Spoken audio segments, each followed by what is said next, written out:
Hi, this is Helen Hardiman of Hardiman Law, and you're listening to Six Wheels Consulting Disability Podcast with my favorite guy, Matthew Shapiro. Sweet. Welcome to the Sixth Wheels Consulting Podcast, dialoguing disability and discussing difference, inclusion, and all abilities in today's world. Now here are your hosts, Matthew Shapiro and Bob Nolly. Okay, we're back. Welcome back. It is a beautiful fall afternoon here. Here's my good buddy, Matthew Shapiro. Matthew, how are you? I'm great, Bob. How are you? I'm doing great. You know, we've made this promise to try to be evergreen so people aren't, tainted by any timing indications we give of what time of day or even what time of the season is. But I got to tell you, I've got to, play hooky on that and just say something about it. It's a beautiful fall morning. It is absolutely beautiful. And I love this time of year. I do too. I'm sitting here in my my UVA gear. Wow. As we prepare for another Saturday of college football. Yeah, that's right. So I was just going to ask you. I said, what is your Saturday going to look like? Oh, it's going to be watching college football today. So, so you're a big college game day fan? Do you start watching that in the morning, or?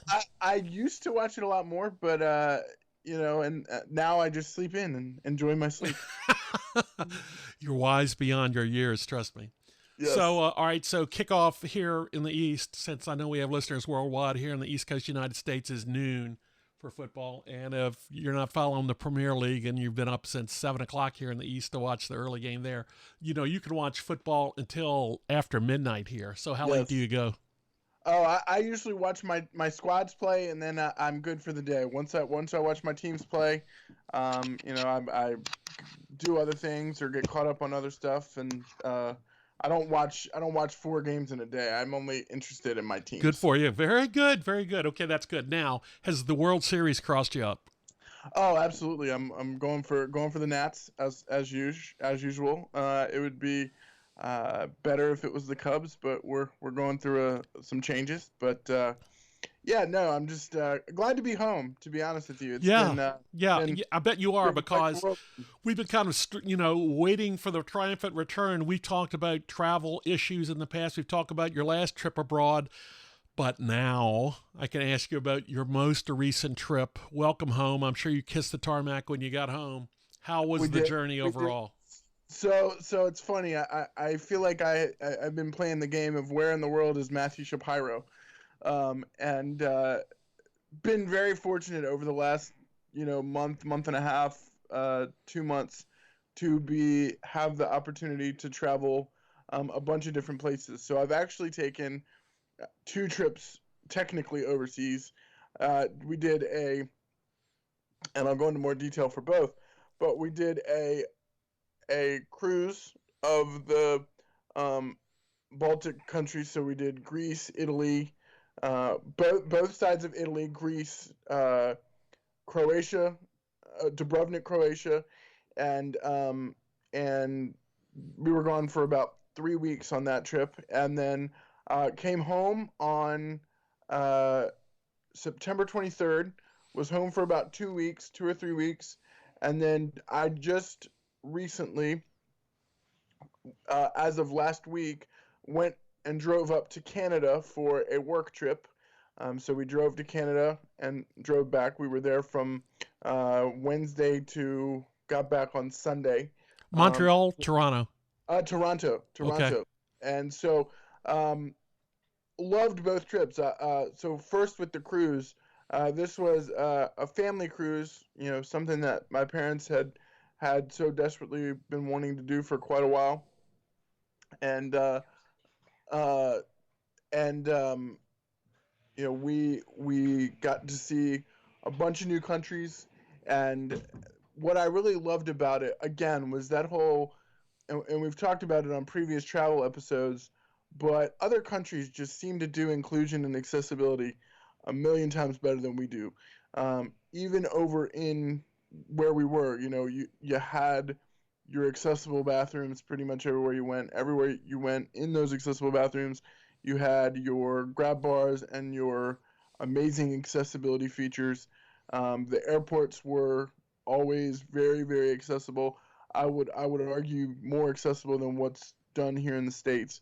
Like I said, we started out on one side of Italy, and we went to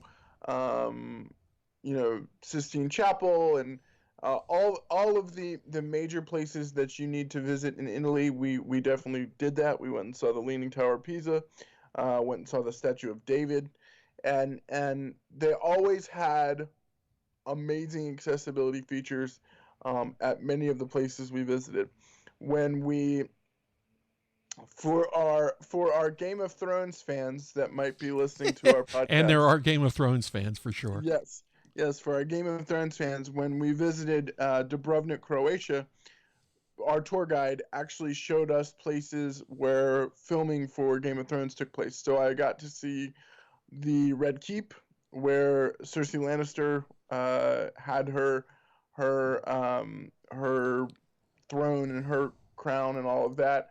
Got to see where she there's the famous scene in Game of Thrones where she does the Walk of Shame. So they showed us where the Walk of Shame occurred. The Battle of Blackwater, they showed us the water where they filmed that. So it was really, really cool to sort of see that and be a Game of Thrones nerd like I was. Very much enjoyed that show. Yeah, I bet that's always a real jump up in the travel industry when Peter Jackson wrapped up Lord of the Rings before the Hobbit movies were released. There was a big tourism spike in New Zealand to go on the Lord of the Rings tour and see all the sights, and of course the train is just beautiful there. And so now the Game of Thrones has reached the finish line. The same thing has happened in Croatia, in Ireland, and a couple of other sites. Yeah, so our tour guide on a number of occasions specifically said they have seen a dramatic spike in tourism for people specifically just going to see the Game of Thrones tours. And so I just thought that was really awesome. One of the things that was super special about this entire trip was that we booked all of our travel and all of our excursion experiences through a accessibility travel organization called Sage Travel. And it was really cool because literally every time we took a tour, we would basically get to a port, we would get off the boat, and we would take a tour of the area while we were in port. And literally every one of our stops was we had a tour where it was my mom and my dad and I, our tour guide, and our driver. That was our tour. And so it was so cool because, those tour guides knew where all the accessible routes were. They knew how to navigate somebody with a disability around in their country. And you were able to get that more hands-on experience with that tour. So if anyone is ever interested in really doing amazing accessible travel, I couldn't recommend Sage Travel anymore, because of the, they gave us maps of where all the accessible routes were, showed us where all the accessible bathrooms were. It made our travel experience that much more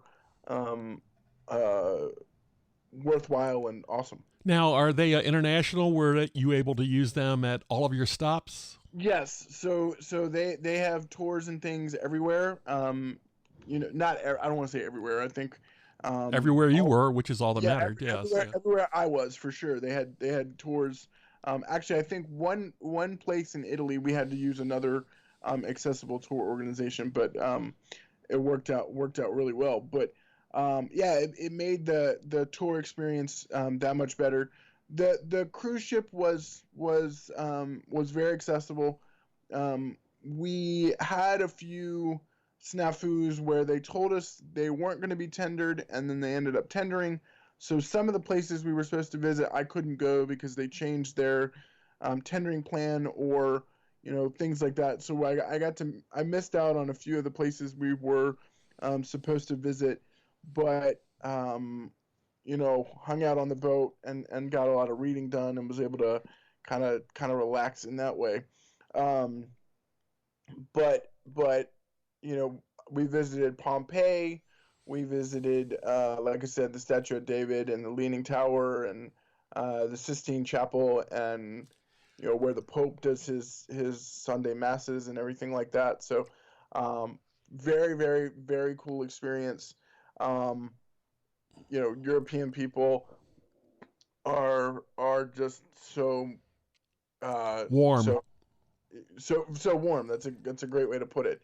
And our experience was fantastic. I saw some pictures on social that somebody in your family posted when you guys were at the Sistine Chapel, which is one of my favorite places. It always moves me when I've been there. And one presence that is always there is, of course, the Swiss Guard. So they are, I don't want to say patrolling, but their presence is there in their awesome blue and orange uniforms.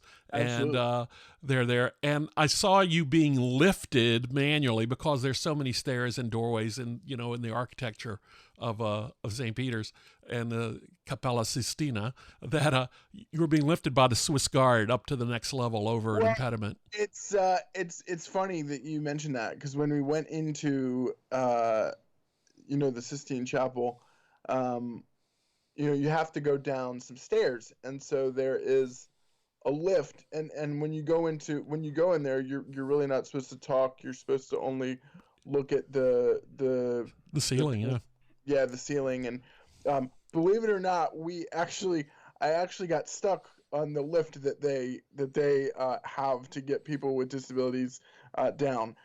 So I think the image that you saw wasn't actually me being lifted. It was actually me being stuck on the lift.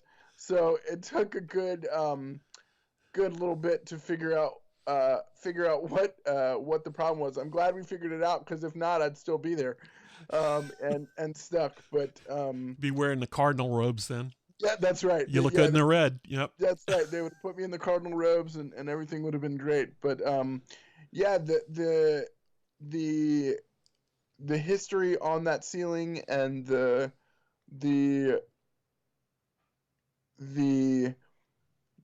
way that we sort of perceive the world based on that, and they were able to sort of look into the future with Adam and Eve and all of that was just breathtaking and really, really cool to see. It's very moving. The first time I went in there, I was it was my first big trip to Europe, and I went in there totally jet lagged on the afternoon of my first day, and I was just struggling. And I got into the Sistine Chapel and went through all the parts of the Vatican, that led to there. And I finally got there, and I was just out of gas. So I sat down on a step, and my chin rested on. I was actually asleep. And the Swiss Guard came up to me and went, "No seating, no seating." And my sister was with me. She goes, "He's being penitent. He's praying." And he goes, "Oh." What a great loophole. So I was off the hook for like just a 2-minute cat nap, which, allowed me. I did, come to and appreciate the room for all it's worth that I've seen it since then. But, I remember, no sitting, no sitting. That's really funny.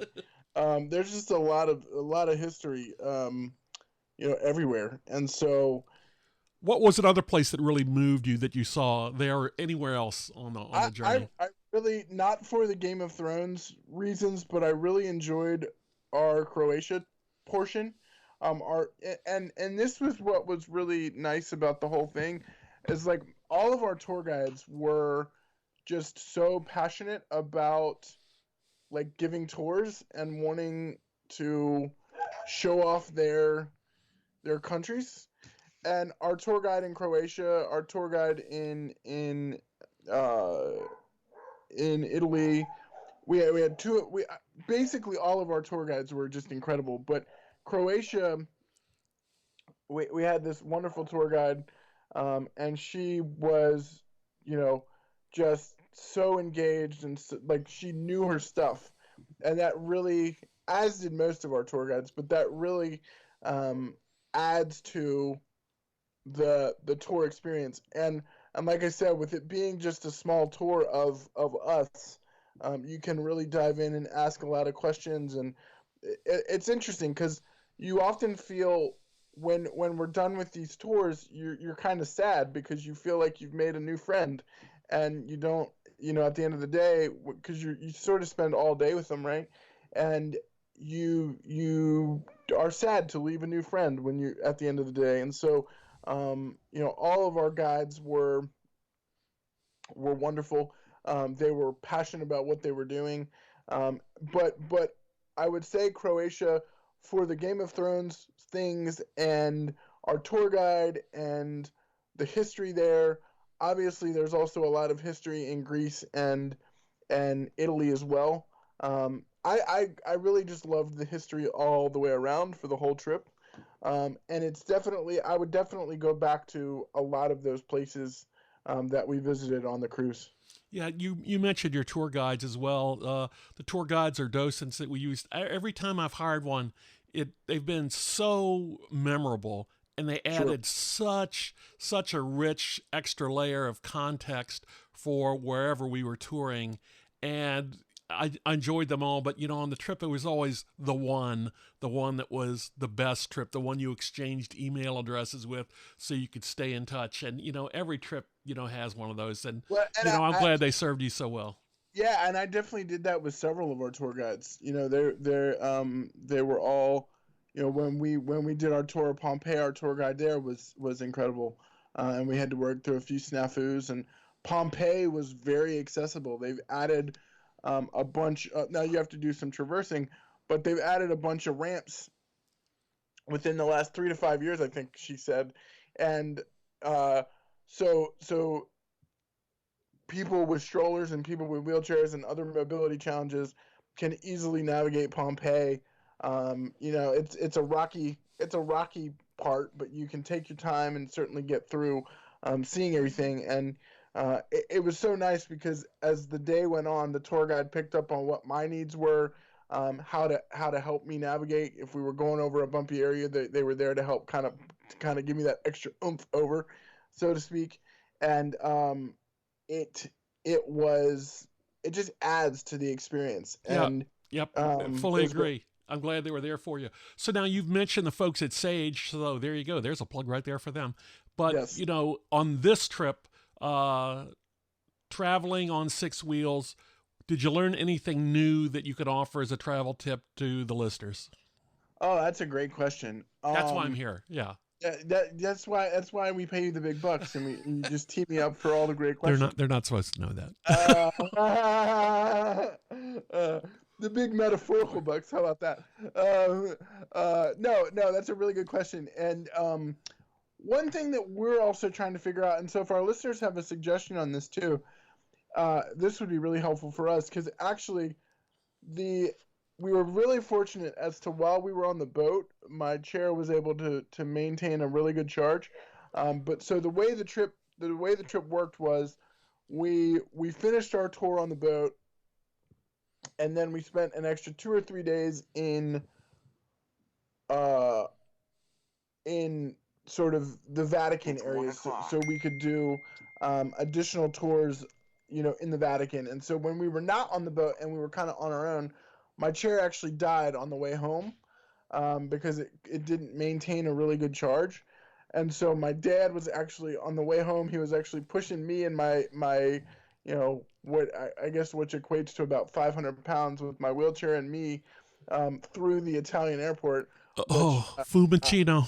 Yeah, I'm sure he quite enjoyed, because the Italian airport's quite hilly and has a lot of adventures. Yes, it is. Yeah.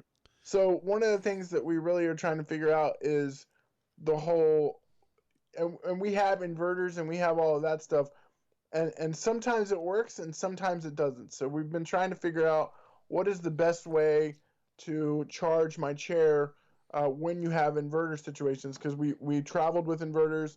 We thought we were constantly doing it right, and my chair would charge for like 12 hours. And then I would get back in it the next day, and my battery would only last about an hour, which that doesn't allow for much exploring. We were having to find outlets and find cafes to plug into on a regular basis. So any suggestions that our listeners might have about charging wheelchairs and different things like that, that would be really helpful for us to know. As far as other tips that I can provide, my transfer sling really came in handy. Once again, getting on and off the plane, and I would highly recommend There's an airport transfer sling that we use, and I would highly recommend that for people who want to travel. The other thing I would just say again, and I think I often say this in a lot of our travel episodes, but don't be afraid to travel. I think there's often a fear of, damage to wheelchairs and damage to equipment, which yes, that I will say that did happen a little bit on this trip, not as bad as in some other instances where we've traveled, but don't let that prevent you from going to Greece, from going to Italy, from going to Croatia, and seeing different parts of the world, because it certainly has opened my eyes and gives me more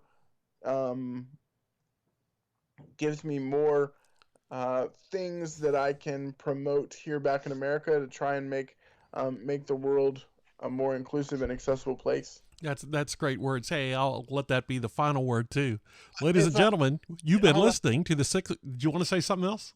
I did. I wanted to talk about my Canada trip too, real quick. All right, let me mark that. Okay.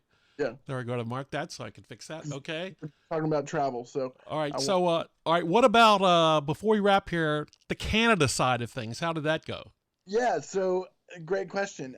After we got back from the cruise, I was home for a couple weeks, and then over the past couple weeks, we traveled our way up to Toronto, Canada, for a work thing. I was doing some consulting work for an organization in Canada, so they invited me up to attend a couple meetings and wrap up our consulting project that we were working on together, as well as to attend an accessibility conference in Toronto. So we actually drove to Toronto. It was about 11 hours. That's a big drive, yeah. My mom handled it like a champ, and Toronto was great. Although it was cold. I was not ready for the Toronto cold that we're not getting here in Virginia yet. But it was cold. But we had my friend that I was there with, who I was doing the consulting work with. He was a great host and showed us around to all of the great eats that are in Toronto. There's a lot of great eating in Toronto. And that was one thing about all this travel that we've talked about, is a lot of great eats everywhere in the world. And I you can eat your way around the world. You really can. Yeah. I probably gained a few pounds on the trips, but I'm very excited to sort of be expanding my footprint for my work into other countries. That is a really big push for me. I want to get into other markets that I'm not currently in, and I think this Canada thing was a great way to do that. And coming out of it, I've made some great connections. While I was there, I met with a website accessibility company in Canada that I'm going to hopefully be doing some work with here in the near future, and made some other great connections while I was there in Canada. And we're talking about me and my partner in crime that was with me on this trip. We're talking about doing some other projects as well. So things are continuing to heat up in the world of Six Wheels, and I couldn't ask for anything better, and couldn't ask for better trips either. The global footprint of Six Wheels Consulting. Well done, young man.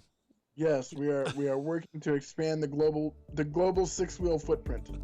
Well done, sir. Ladies and gentlemen, you have been listening to the Six Wheels Consulting Disability Podcast.